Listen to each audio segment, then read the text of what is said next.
자, 폼은 기초문제 한번 풀어보겠습니다. 자, 1부터 100까지 출력해달라 하죠. 그러면 처음 포문을 배우신 분들이 어떻게 출력을 하냐면 레인지까지는 잘 써요. I, 그 다음에 레인지, 그 다음에 뭐 쓰냐면 100 씁니다. 근데 이렇게 쓰면 된다 안 된다? 안 된다 했죠? 그죠? 프린트에서 i라고 하면 이거는 뭐예요? 0부터 100이 아니라 0부터 99죠. 그죠? 딱히 시작값을 안 쓰면 0부터 시작되기 때문에 여러분들 어떻게 해줘야 된다? 1이라 써줘야 돼요. 근데 1이라 써준다 해가지고 1부터 100이 아니라 100 전까지기 때문에 우리는 어떻게? 101이라 써줘야죠. 그죠? 그리고 이렇게 써줘야 돼요. 그래서 이런 식으로 해줘야지만 1부터 100까지 출력하는 게 가능하다. 자, 그 다음에 포문으로 100부터 1까지 역순 출력해달라고 하는 거죠. 그죠? 그러면 역순이라는 건 어떻게? for, i, in, range 어떻게? 시작값이 100이죠. 그 다음에 끝값을 어떻게? 1로 하면 돼요, 안 돼요? 안 되죠. 그죠? 이렇게 하게 되면 출력돼요, 안 돼요? 안 되죠. 왜? 뭐가 있어야 된다? 감소값이 있어야 된다 했죠. 마이너스 1씩.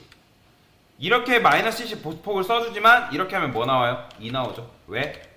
1이라 썼다 해가지고 1까지 나오는 게 아니라 1 전까지니까 마이너스 1이라 써줘야 된다. 그래야지만 여러분들이 마이너스 1이 아니라 0이라 써줘야죠. 그래야지만 역순 출력이 가능하다. 자, 그래서 이렇게 출력을 해봤고요. 자, 이번에는 뭐래요? 1부터 100 사이에 짝수만 출력해달래요. 짝수가 뭔지 아시죠? 여러분들? 이제 더 이상 짝수가 뭔지 설명 안 드리겠습니다. 이제 쉽게 말하면 2로 나누어 떨어지는 수죠. 그러면 일단 어떻게 해요?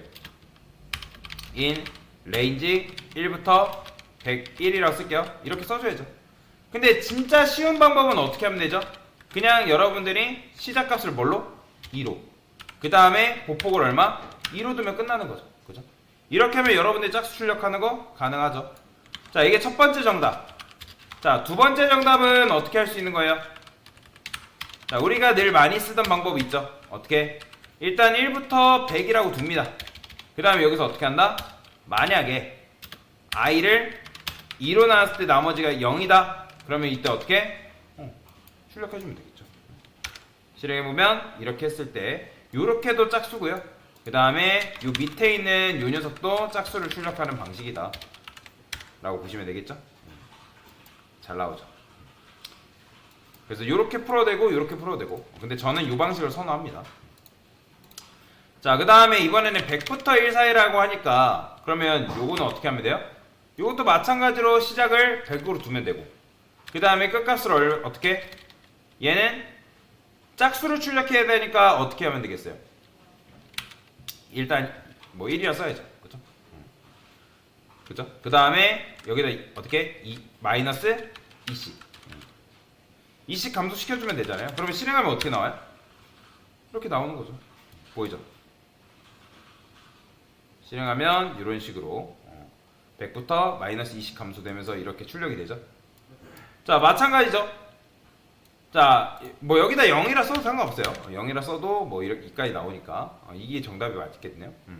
자, 그 다음에 만약에 반복문을 이용하고 조건문을 이용한다면 어떻게 하는 거예요? 자, 일단은 100부터 마이너스 1씩 감소시키는, 즉 역순 출력하는 녀석을 만들어요. 그럼 이게 100부터 1까지잖아요. 그럼 여기서 어떻게 한다? 똑같이 만약에 i를 2로 나눴을 때 나머지가 0이다? 그러면 이게 짝수가 하는 거죠. 이렇게 실행하면 이렇게 나오는 걸 볼 수가 있습니다. 그래서 얘도 마찬가지로 여러분들이 이렇게 풀어도 되고 이렇게 풀어도 되고 상관은 없죠. 자, 마지막 문제네요. 자, 이번에는 9구단 8단 출력해달래요. 자, 그러면 while문 같은 경우는 8단 출력할 때 어떻게 했어요? 단은 8, i는 1, i는 9까지. 그 다음에 프린트 해가지고 f스트링 썼죠? 저는. 그 다음에 단 쓰고 곱하기 i, 그 다음에 단 곱하기 i 써줬죠? 그 다음에 i 플러스는 1. 자, 이게 바로 while문으로 여러분들이 8단 출력하는 방법이죠. 자, 그러면 이거를 포문으로 출력하면 어떻게 할 수 있는 거예요? 지금 while문 같은 경우는 8단 출력하는데 몇 줄 썼어요? 하나, 둘, 셋, 넷, 5줄 썼죠. 근데 포문은 굉장히 짧아져요. 어떻게? for, i, in, range, 자, 1부터 해줘야 되니까 1부터 전 10까지. 왜? 9까지 곱할 거기 때문에. 이거 10이라고 해가지고 10까지 곱한다고 생각하시면 안 됩니다. 10까지 출력된다고 생각하시면 안 돼요. 무조건 10 전이에요. 끝값은. 자, 프린트 궁금하면 여러분들이 바로 9구단 넘어가지 마시고 프린트에서 어디서 어디까지 출력되는지 확인하세요. 일단. 왜 1부터 9까지 출력되죠. 그 다음에 여기서 뭐 하면 되는 거예요? 9구단 포맷 요거 그대로 써주면 되겠죠. 이게 끝이죠. 자, 얘 같은 경우는 5줄 썼는데 얘는 몇 줄로 퉁쳐지는 거예요? 3줄이면 퉁쳐지는 거죠. 그러면 뭐 여러분들 뭐 쓸래요? 당연히 whilemove보다 포문 쓰고 싶지 않겠어요? 그죠? 그래서 포문을 이용해서 이렇게 8단 출력까지 해봤습니다. 됐습니다.